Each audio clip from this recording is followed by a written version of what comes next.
Tonight we're going to read It's a Wonderful Life. A Wonderful Life is a holiday classic. It did not start out as a book, it started as a movie. And the movie was made in 1946. That's before even I was born. But it's a great movie and it's a great story.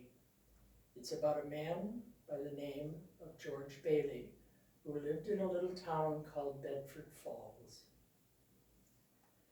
A long time ago, back before there were televisions, before computers existed, or credit cards, long before all of that, a boy named George Bailey was growing up in a little town called Bedford Falls. He lived in that little town, never knowing that an angel named Clarence was watching over him. Clarence was really an angel second class, which meant that he didn't have any wings yet. Clarence watched as George played with his friends. He saw the time that George saved his younger brother Harry when Harry fell through the ice. He watched as George worked at Gower's drugstore, running deliveries and helping customers.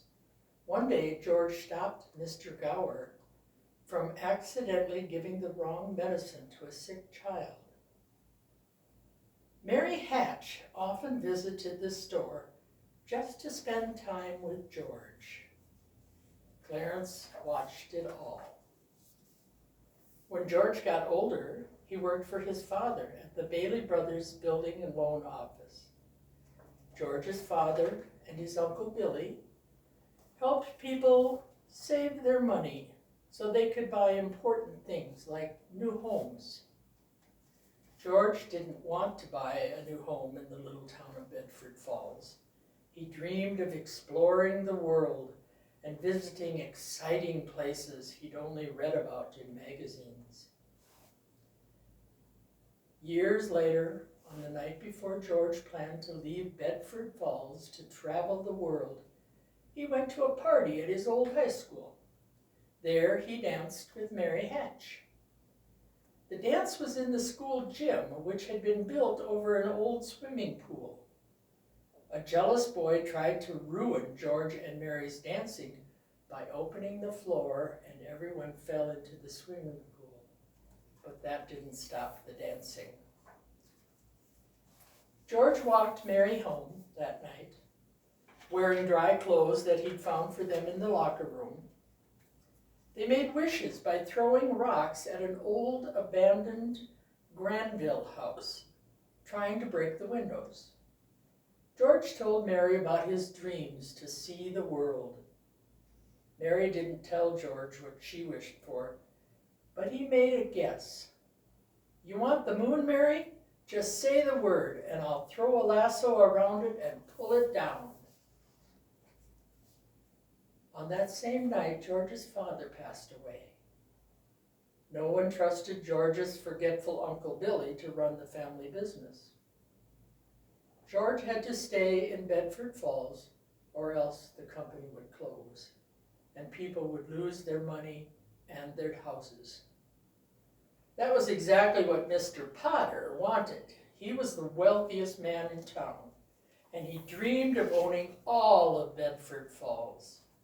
The building and loan was one of the few businesses that could stop him from taking over the entire town. George stayed home to run the business. He gave the money he'd saved for his trip to his brother so that Harry could go to college and then run the business when he graduated. But when Harry came home from college, he had a wife and a good job that took him away from the little town of Bedford Falls. George realized that no one was going to take over the business. He was never going to leave Bedford Falls to explore the great big world. Clarence saw that too. George didn't entirely mind staying in Bedford Falls because he and Mary had fallen in love. They got engaged and planned their honeymoon. It wasn't the big trip that George had always dreamed of. but as long as he was with Mary, it would be wonderful all the same. On the same day as George and Mary's wedding, Mr. Potter bought the town bank and tried to take over the building and loan. George and Mary gave up all of their savings to help George's customers. Now, they couldn't afford to leave Bedford Falls for their honeymoon, but the company would not go out of business either. Mr. Potter would not win. That night, Mary told George to come to the abandoned building that they had made their wishes on. She had bought it for them with the last of their money. They would have their honeymoon in the old house in Bedford Falls. Over the next few years, George and Mary made that broken down old house into a home. They filled it with 4 wonderful children named Pete, Janie, Zuzu, and Tommy. And they helped more people in Bedford Falls. For instance, George made sure that Mr. Martini got enough money to buy his own new home so that he didn't have to keep renting the expensive house that Mr. Potter owned. Everyone in town was proud of, I started in the wrong place. When the war broke out overseas, George stayed in Bedford Falls, protecting people from Mr. Potter's greed and working with Uncle Billy to make sure that their business stayed open. George's brother Harry went off to fight in the war where he saved hundreds of soldiers. Everyone in town was proud of Harry. The president even gave him a special award. Uncle Billy was so excited he forgot to put the customers' money in the safe. He accidentally left it all behind while he was bragging to Mr. Potter about Harry on Christmas Eve. It was the most important thing Uncle Billy had ever forgotten. Now it was George's responsibility to find the money because he was the boss. If he didn't find it, he could go to jail. George and Uncle Billy searched all over town, but they didn't find anything. When George got home, he found his youngest daughter, Zuzu, upset because her flower had lost some of its petals. He couldn't fix that either, so he hid the petals in his pocket. It was the worst Christmas ever. George was so upset that he yelled at his family, even though they'd done nothing wrong. Mary told George to leave. Then she started calling people for help. She could tell that her husband was very sad. George went to the only person in town who could help. Mr. Potter was the richest man in town. Surely he could lend George the money. But the evil banker refused George's pleas for help, never admitting that he had the missing money all along. George couldn't go home, but he couldn't go to anyone else for help. So no one in the little town of Bedford Falls had the amount of money that he needed. George felt like a complete failure. He blamed himself for not being able to save the business, and he thought that Bedford Falls would be a better place if he wasn't around to make things worse. That's when he heard the shouts from a man who'd fallen in the river below. George did what he always did. He dove in to help. George saved the man and learned that it was Clarence, the angel second class, who'd been watching over him. Clarence tried to convince George that he wasn't a failure, that his life had actually been pretty good. George didn't believe any of it, especially not the part about Clarence being an angel second class. To prove it, Clarence made George's wish come true. The wish was that George had never been born. Back at Mr. Martini's bar, Clarence tried to explain that helping George was the only way he'd earn his wings to become a full angel. George wasn't paying any attention. The place looked so different, and his friend, Mr. Martini, was not there. Even the bartender, Nick, was different. But nothing prepared George to learn what had happened to his old boss, Mr. Gower, from the drugstore.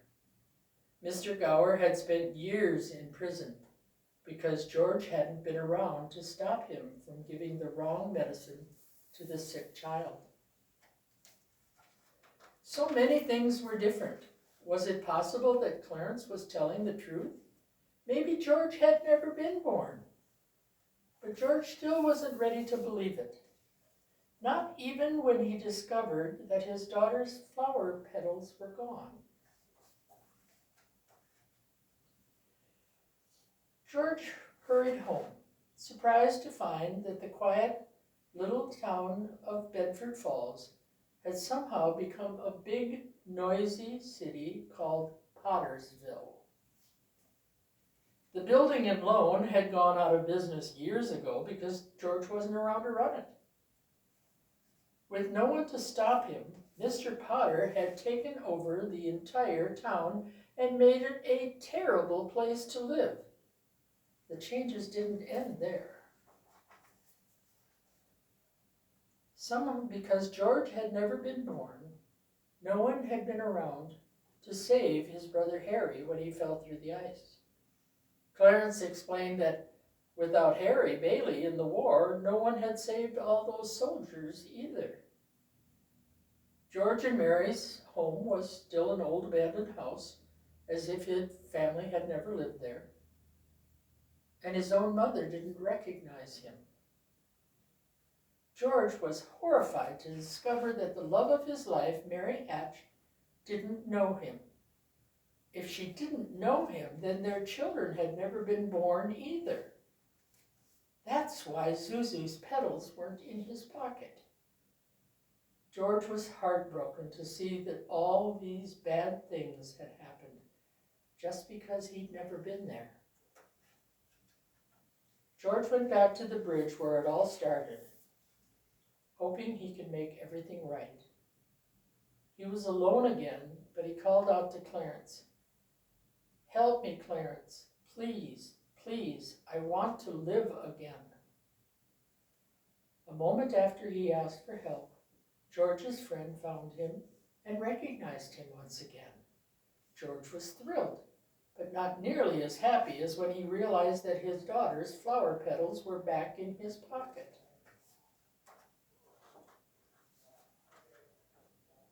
Everything was back to normal in Bedford Falls.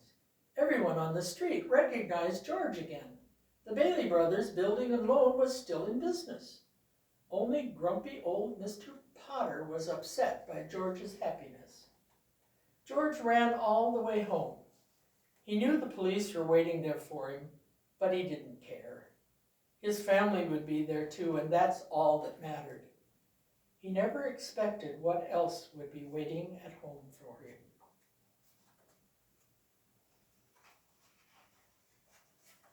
Everyone in Bedford Falls that George had ever helped turned out to support him in his time of need. They could replace all the missing money by adding together what little money they each had. The business would survive. George may never have left the little town of Bedford Falls, but he'd spent every day of his life helping the people around him. And those people, in turn, were there for George when he needed them. Mr. Potter might have all the money in the bank, but money wasn't nearly as important as all the people who had come to help George in his time of need. On top of the money his friends had collected, George found a gift from Clarence. It seemed that George wasn't the only one whose dreams had come true. Remember, George, no man is a failure who has friends. Thanks for the wings, Clarence. Every time a bell rings, an angel gets its wings.